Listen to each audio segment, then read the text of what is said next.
ये कहानी लूसी नाम की एक छोटी बच्ची की है जिसकी जिंदगी में 5 छोटे लोग आए। उनके आने के बाद उसकी जिंदगी में क्या अलग मोड़ आएंगे या फिर कुछ खतरनाक होगा। तो कहानी के शुरू में हम लूसी को देखते हैं जो स्कूल में सबसे अच्छी और लायक होशियार स्टूडेंट थी। उसका एक छोटा भाई भी था जो शरारती और पढ़ाई में लूसी से थोड़ा कम था। उसके नंबर अपनी बहन से हमेशा कम आते थे। उन दोनों बहन भाइयों का इस स्कूल में आखिरी साल था। एक दिन उनकी टीचर बताती है कि टॉप करने वाले बच्चे आगे बैठेंगे, यानी कि जिनके अच्छे नंबर्स होंगे, और फिर बच्चों को नंबरों के हिसाब से बिठाया जाएगा। और साथ ही टीचर ये भी बताती है कि इस साल जो टॉप करेगा, अच्छे नंबर हासिल करेगा, उसको अवार्ड भी दिया जाएगा। क्लास में लूसी के साथ जो लड़की बैठती थी वो उससे बहुत जलती थी। वो लूसी को अपना दुश्मन मानती थी। घर में लूसी के मॉम डैड को जब पता चलता है कि अच्छे नंबर लेने वाले बच्चों को अवार्ड मिलेगा तो वो बहुत खुश होते हैं। उसके मॉम डैड उसके भाई से ज्यादा उसका ख्याल रखते थे क्योंकि लूसी हमेशा अपनी क्लास में अच्छे नंबर लाती थी, जबकि उसका भाई थोड़ा शरारती था। लूसी अपने मॉम डैड को अपने भाई के बारे में बताती है कि वो क्लास में बहुत शरारती करता है, वो ठीक तरह से पढ़ता भी नहीं। ये सुनकर लूसी के मॉम डैड उसके भाई को बहुत डांटते हैं। इसके बाद लूसी के डैड खाने के लिए टेबल पर टीन का बॉक्स भी रखते हैं जिसमें खाने के लिए कुछ मीठा था। जब लूसी का भाई उठाने लगता है तो उसकी मॉम मना कर देती है, कहती है नहीं,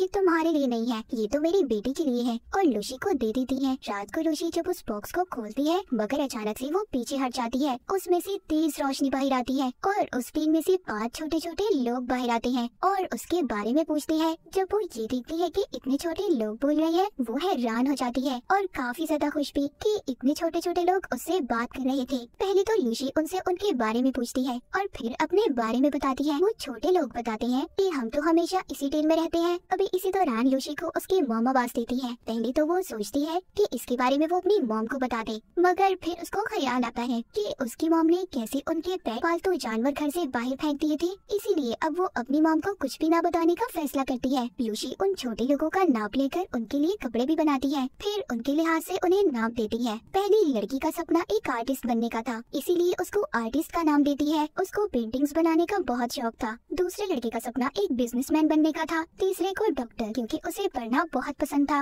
और चौथे का नाम सोल्जर, वो एक सिपाही बनना चाहता था, उसे लोगों की हिफाजत करना अच्छा लगता था, और आखिरी वाली का सिंगर क्योंकि उसे गाने का बहुत शौक था। उनके रहने के लिए लूसी एक छोटा सा घर भी बनाती है। लूसी जब सोने वाली थी तभी जो डॉक्टर था वो उससे कहता है मुझे पढ़ने का बहुत शौक है और मैं स्कूल भी जाना चाहता हूँ, जिस पर लूसी मान जाती है और कहती है ठीक है, कल सुबह तुम मेरे साथ स्कूल चलना। अगले दिन वो डॉक्टर को अपने बालों में छुपाकर स्कूल ले जाती है। वहाँ पर उसकी मुलाकात उसी चालाक लड़की से होती है जो उसकी दुश्मन थी और उससे जलती भी थी। वो लूसी को बताती है कि तुम्हारे भाई ने आज फिर क्लास नहीं ली, जिस पर वो कहती है तो मैं क्या कर सकती हूँ। चालाक लड़की कहती है ठीक है, तो मैं टीचर को जाकर सारी बात बता दूंगी, क्योंकि वो हर बात टीचर को जाकर बता देती थी। ये कह ले कि वो शिकायती थी। तभी वहाँ पर एक लड़का लूसी का हाथ पकड़ लेता है और कहता है तुम अपने भाई को हमेशा क्यों फंसाती रहती हो। तभी वो डॉक्टर जो लूसी के बालों में छुपा हुआ था वो उस लड़के की पॉकेट जेब में जाकर उसकी पैंटी खोल लेता है, जिससे बेचारे की सबके सामने बेइज्जती हो जाती है। सब बच्चे उस पर हंस रहे थे। हम देखते हैं उधर घर में लूसी का भाई अपने डॉग के साथ उसके कमरे में जाता है, जहाँ पर उसका डॉग छोटे लोगों के घर को मुंह में लेकर हिलाता है। सब बेचारे परेशान हो गए थे।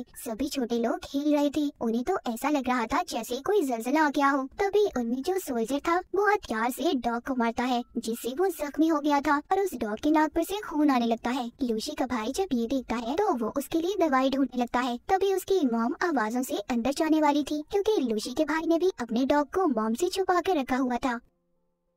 जब छोटे लोगों को पता चलता है तो वो उस डॉग को छुपाने में उसकी मदद करते हैं। सोल्जर उसके ऊपर बैठकर उस डॉग को खिड़की से निकालकर ले जाता है। रात को जब लूसी को पता चलता है कि सोल्जर गायब है, सभी चोरी छुपकर उसे ढूंढने जाते हैं। तभी लूसी का भाई भी छोटे लोगों को देख लेता है। वो अब अपने भाई को सब कुछ सच बता देती है। फिर उसका भाई सबका शुक्रिया करता है कि उन सभी ने उसके डॉग को बचाया। यहाँ पर लूसी बताती है कि मेरी मॉम का कहना है अगर मेरा भाई इम्तिहान में 90% नंबर लेकर पास होगा तभी वो इस डॉग को घर में रखने की इजाजत देंगी, पर वो बेचारा नालायक था, इतने अच्छे नंबर कैसे ला सकता था। यहाँ पर जो डॉक्टर था कहता है मैं करूँगा मदद तुम्हारी। अगले दिन डॉक्टर उसकी मदद करता है, पर क्लास में लूसी पेपर हल करते हुए सो जाती है। जब रिजल्ट आता है तो इसके भाई के तो बहुत अच्छे नंबर आए थे, क्योंकि उसकी मदद डॉक्टर ने जो की थी। इस बात पर लूसी के मॉम डैड उसको बहुत डांटते हैं। उधर टीचर को स्कूल में लूसी के भाई पर यकीन नहीं आ रहा था कि वो इतने अच्छे नंबर कैसे ले सकता है, पर अभी भी डॉक्टर की मदद से सभी सवालों का सही से जवाब दे देता है। उसका नाम स्कूल की अच्छी और बेहतरीन स्टूडेंट में आ गया था। उसके मॉम डैड भी अब उस पर ध्यान देने लगे थे। पर लूसी इस बात से बहुत ज्यादा परेशान हो जाती है और बारिश में बैठकर सोचने लगती है। तभी उसकी दोस्त उसके पास आती है जो कहती है क्यों परेशान बैठी हो, ये एक टेस्ट ही तो था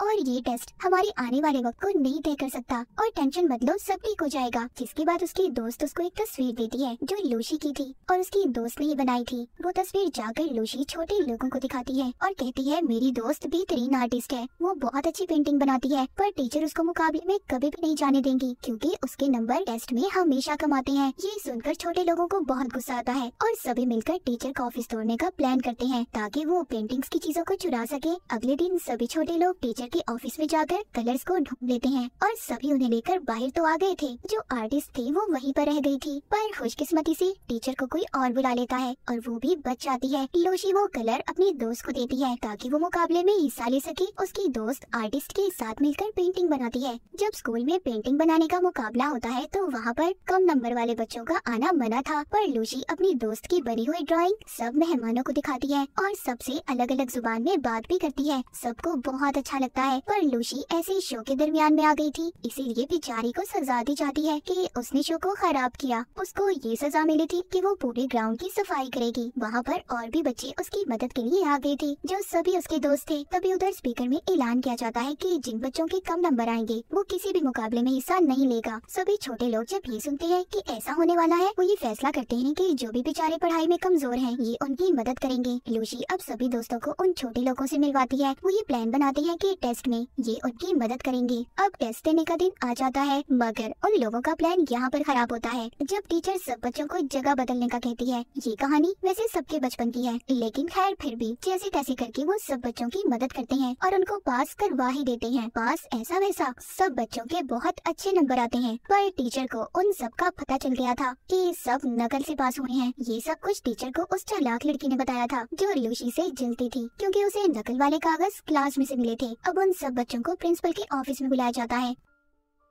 उन सबसे पूछा जाता है कि ये सब किसने किया। लूसी सारा इल्जाम अपने सर ले लेती है कि ये सब उसने किया है। सारा कुछ सुनने के बाद लूसी के मॉम डैड को स्कूल बुलाया जाता है और उनको लूसी के बारे में बताते हैं। उसको स्कूल से भी निकाल दिया जाता है। इस बात पर उसकी मॉम भी उसे बहुत डांटती है। लूसी कहती है इधर बच्चों के साथ नंबर्स के बिना पर उनसे नाइंसाफी की जाती है। प्रिंसिपल जब ये बात सुनते हैं तो बहुत गुस्सा करते हैं, पर लूसी के डैड कहते हैं प्लीज नहीं, मेरी बेटी को मत निकालिए। खैर उनकी बातों पर प्रिंसिपल और टीचर मान जाती हैं। उधर सब छोटे लोगों को जब पता चलता है वो कहते हैं कि सब कमजोर बच्चों को पढ़ने की जरूरत है। लूसी ये सब सुनकर कहती है पहले मैं भी बहुत अच्छी स्टूडेंट थी, बहुत अच्छे नंबर लिया करती थी, पर तुम्हारे आने के बाद मैं बिल्कुल अच्छे नंबर नहीं ला सकी। ये सुनकर वो छोटे लोग काफी उदास हो जाते हैं और अपना सामान बांधकर चले जाते हैं। वो सभी दूसरी जगह पर आ गए थे। उनके पास लूसी का छोटा भाई आता है। छोटे लोगों में जो डॉक्टर था वो कहता है सभी कमजोर बच्चों को इकट्ठा करो, हम सबकी मदद करना चाहते हैं, हम उन्हें बताएंगे कि कैसे पढ़ते हैं। सभी बच्चे इकट्ठे होते हैं। वो सबसे कहते हैं कि तुम्हें इकट्ठे होकर पढ़ना होगा। एक दिन चालाक लड़की छोटे लोगों को देख लेती है और उन्हें एक शीशे के जार में बंद कर देती है ताकि पढ़ाई में ये उसकी मदद कर सके। अगले दिन लूसी का भाई उन छोटे लोगों के गायब होने के बारे में लूसी को बताता है और उन्हें ढूंढने का कहता है, पर लूसी कहती है नहीं, हमें इस वक्त अपने टेस्ट पे ध्यान देना होगा। उधर दूसरी तरफ चालाक लड़की छोटे लोगों को स्कूल के स्टोर में बंद कर देती है और उन्हें जार से बाहर निकाल देती है, पर तभी उन पर एक चूहा हमला कर देता है। उधर क्लास में लूसी अपना टेस्ट छोड़कर बाहर जाने लगती है क्योंकि उसे भी अब छोटे लोगों की फिक्र हो रही थी। मगर टीचर कहती है लूसी अगर तुम ऐसे गई तो तुम्हें स्कूल से निकाल दिया जाएगा, पर वो नहीं सुनती और क्लास से चली जाती है। वो छोटे लोगों को सब जगह पर ढूंढ रही थी, तभी उसे जार के टूटने की आवाज आती है जो स्टोर रूम से आई थी। वो जल्दी से उस जगह पर जाती है। वो अपने सभी छोटे लोगों को जो अब उसके दोस्त बन चुके थे उन्हें उस चूहे से बचा लेती है और सबसे माफी मांगती है, जिसके बाद उन्हें यहाँ से ले जाती है। जिसके बाद वहाँ पर चालाक लड़की आती है जो देखती है अब वहाँ पर कोई भी नहीं था। तभी जब वो लाइट जलाती है तो उसमें से चिंगारियां उठने लगती है और आग लग जाती है। पूरे स्कूल में आग फैल चुकी थी। आग लगने की वजह से सब बच्चे फंस गए थे, पर टीचर सबकी मदद करती है और सब बच्चों को बाहर निकालती है। कुछ टीचर्स आग को बुझाने की कोशिश कर रहे थे। उधर लूसी भी फंस गई थी। इधर ही लूसी चालाक लड़की को भी बचाती है जो चोट लगने की वजह से रो रही थी। सब बच्चे भागकर स्कूल की छत पर आ गए थे। वहाँ पर छोटे लोग हेलीकॉप्टर लाते हैं जो लूसी के भाई की मदद से लाए थे। वो एक रस्सी फेंककर सबको बचाते हैं। सब बच्चे अपने यूनिफॉर्म की मदद से रस्सी को पकड़कर आगे पड़ते हैं। मगर जब लूसी की बारी आती है तो आग लगने की वजह से रस्सी जलने लगती है। तभी उधर छोटा सोल्जर रस्सी पर कूदकर लूसी को बचा लेता है। सब लोगों को उन छोटे लोगों का पता चल चुका था कि इनकी वजह से सबकी जान बच पाई। जिसके बाद जल्दी से सोल्जर को हॉस्पिटल ले जाया जाता है। उसको खून की जरूरत थी। वो टीचर से मिलता था। लूसी की टीचर खून देकर छोटे सोल्जर को बचा लेती है। लूसी के मॉम डैड को भी एहसास हो चुका था कि हर वक्त पढ़ना, अच्छे नंबर लेना सब कुछ नहीं होता। इसके अलावा और भी जिंदगी में बहुत से काम है, जैसे दूसरों की मदद करना, दूसरों से प्यार करना और उनकी परवाह करना। वो छोटा सोल्जर भी अब ठीक हो चुका था। मूवी के आखिर में दिखाया जाता है कि लूसी को बेहतरीन स्टूडेंट का अवार्ड दिया जाता है। लूसी सबसे कहती है हमें मेहनत करनी चाहिए और अच्छे नंबर लेकर हमेशा पास होना चाहिए। उसके लिए सभी तालियां बजाते हैं और आखिर में छोटे लोग लूसी को गुड बाय बोलकर जाने लगते हैं अपनी असल दुनिया में, जहाँ से वो आए थे, जिसके बारे में कोई भी नहीं जानता था कि आखिरकार वो आए कहाँ से थे। जाते हुए आर्टिस्ट अपनी ड्राइंग लूसी को देकर जाती है, जिसमें लूसी उनके साथ थी। हमेशा खुश रहे और दूसरों का ख्याल रखे। और इसी के साथ ये मूवी यहीं पर खत्म हो जाती है।